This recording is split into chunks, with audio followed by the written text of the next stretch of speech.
Olá pessoal, meu nome é Victoria Laurenti, sou advogada especialista na área previdenciária e hoje eu vim trazer o tema da aposentadoria por invalidez. Afinal, como funciona esse benefício previdenciário, quem tem direito, quais são os pré-requisitos e as características desse benefício. Bom, a aposentadoria por invalidez é um benefício devido pelo INSS para aquelas pessoas que ficam total e permanentemente incapacitadas para o trabalho em decorrência de uma doença ou de um acidente de caráter profissional ou não. Para ter direito à aposentadoria por invalidez, geralmente o segurado vai passar por uma perícia médica, na qual ele será avaliado por um perito médico do INSS, para que se chegue à conclusão da existência ou não de uma incapacidade e se essa incapacidade é permanente ou temporária. Se ela for temporária, dará direito a um auxílio doença, e se ela for permanente, aí sim nós teremos o reconhecimento da aposentadoria por invalidez. Além disso, para que o segurado consiga receber a aposentadoria por invalidez, é preciso que ele tenha recolhido para a Previdência Social pelo menos por algum tempo. Depois da reforma da Previdência, a aposentadoria por invalidez passou a ser chamada de aposentadoria por incapacidade permanente. Então, se você ver esse nome em algum lugar ou pesquisando na internet, saiba que se trata do mesmo benefício, ele apenas mudou de nome. Para que você consiga receber o benefício da aposentadoria por invalidez, é necessário basicamente cumprir 3 pré-requisitos. O primeiro deles é ser segurado do INSS. O que significa isso? O segurado do INSS é a pessoa que recolhe para a Previdência Social, ou que tem os seus recolhimentos feitos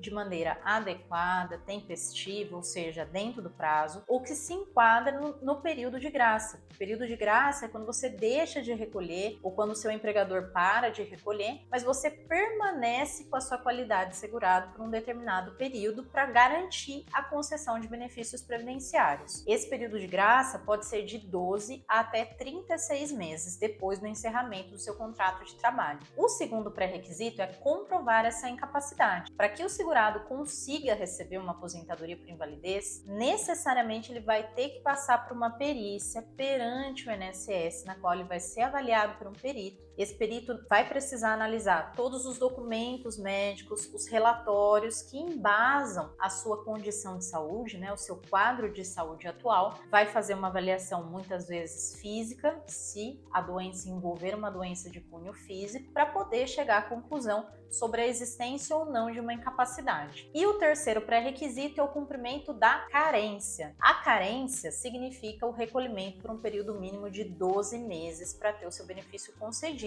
Existem algumas condições que permitem que o segurado consiga receber a aposentadoria por invalidez, mesmo que ele não tenha esses 12 meses de contribuição para o INSS. É o caso das doenças graves. Outra situação que isenta desses 12 meses de recolhimento é quando essa aposentadoria por invalidez deriva de um acidente do trabalho ou de uma doença relacionada ao meio de trabalho. No caso das doenças graves, para conseguir a concessão da aposentadoria por invalidez, bastaria comprovar a qualidade de segurado e a incapacidade permanente para o trabalho. Mas veja, aqui é importante fazer uma distinção. Não significa que por ser diagnosticado com essas doenças, necessariamente você terá direito a uma aposentadoria por invalidez. Doença não é sinônimo de incapacidade. A incapacidade precisa ser aferida por um perito médico que vai chegar à conclusão se a partir daquela doença você de fato está incapacitado para o trabalho. Para vocês terem uma ideia, essa portaria traz aqui algumas doenças graves como tuberculose, hanseníase, neoplasia maligna, cegueira, transtorno mental grave, cardiopatia grave, doença de Parkinson, espondilite anquilosante, nefropatia grave, estado avançado da doença de Paget, osteite deformante, entre outras diversas doenças que são consideradas doenças graves de acordo com a literatura médica. Uma pergunta que muitas pessoas fazem é: existe uma lista de doenças que gera de cara um direito à aposentadoria por invalidez? Na verdade, não existe uma lista de doenças que por si só dão direito a receber esse benefício. Isso porque, conforme eu comentei, para ter direito à aposentadoria por invalidez, você deve demonstrar para o perito que está incapacitado para trabalhar não só na função que você habitualmente exercia, mas para qualquer outra atividade atividade laboral. Tanto é que as pessoas que recebem a aposentadoria por invalidez não podem trabalhar. Um dos motivos que leva ao cancelamento da aposentadoria por invalidez é caso você retorne às atividades laborais. O trabalho é incompatível com esse benefício. É um tipo de benefício previdenciário que, quando você começa a receber, se o INSS identifica que você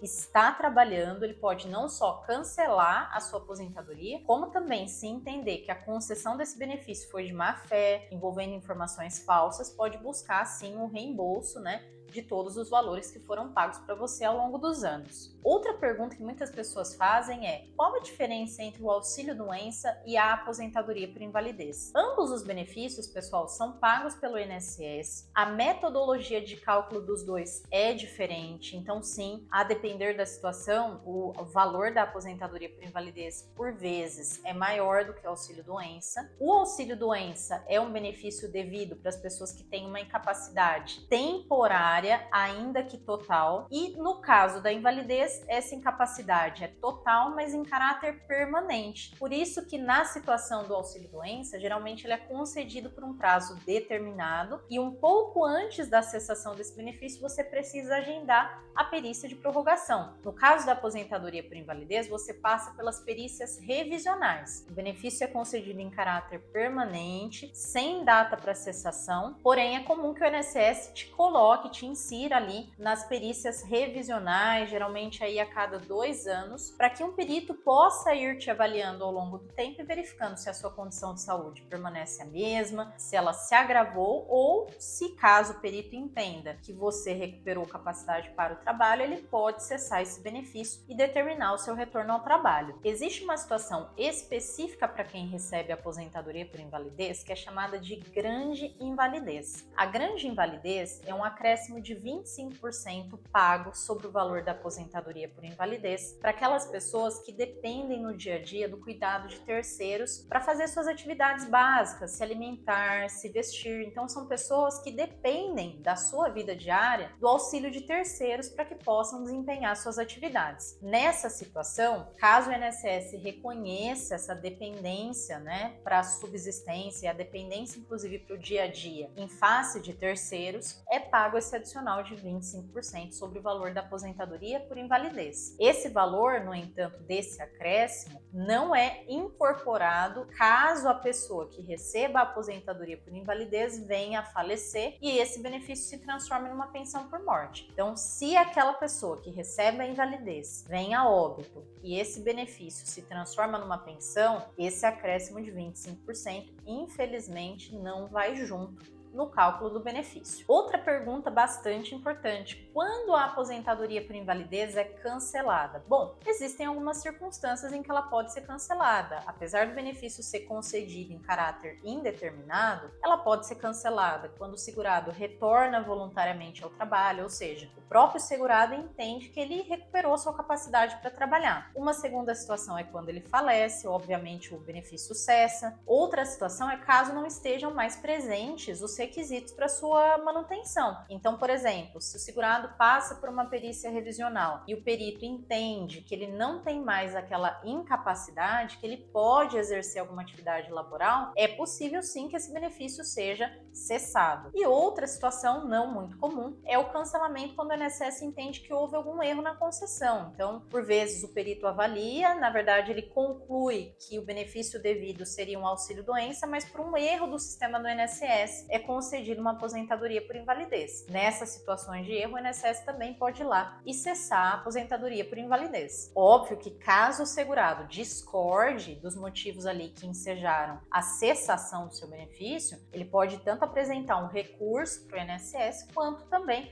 a depender da situação e conversando com o seu advogado, judicializar aquela questão, entrar com uma ação perante o judiciário. E por fim, o último ponto bastante relevante sobre a aposentadoria por invalidez é a chamada aposentadoria por invalidez definitiva. O que significa isso? São as pessoas que não precisam mais passar pela perícia revisional, elas não podem ser mais chamadas pelo INSS por nenhuma razão para serem reavaliadas pelo perito médico. E são basicamente 3 situações. A primeira, quando o segurado tem pelo menos 55 anos de idade e recebe invalidez há pelo menos 15 anos, ele não pode ser chamado mais para a perícia. A segunda situação, se o segurado tem pelo menos 60 anos de idade, independentemente de há quanto tempo ele recebe já a aposentadoria por invalidez. E a terceira situação é a pessoa diagnosticada com HIV ou AIDS. Essa pessoa também, caso receba uma aposentadoria por invalidez, não poderá ser chamada pelo INSS e não pode ter o seu benefício cessado numa perícia revisional. Inclusive, se isso acontecer com você ou com alguém que você conhece, não só cabe recurso administrativo, como também uma ação judicial, já que isso é indevido. Espero ter esclarecido aí algumas das principais dúvidas que nós reunimos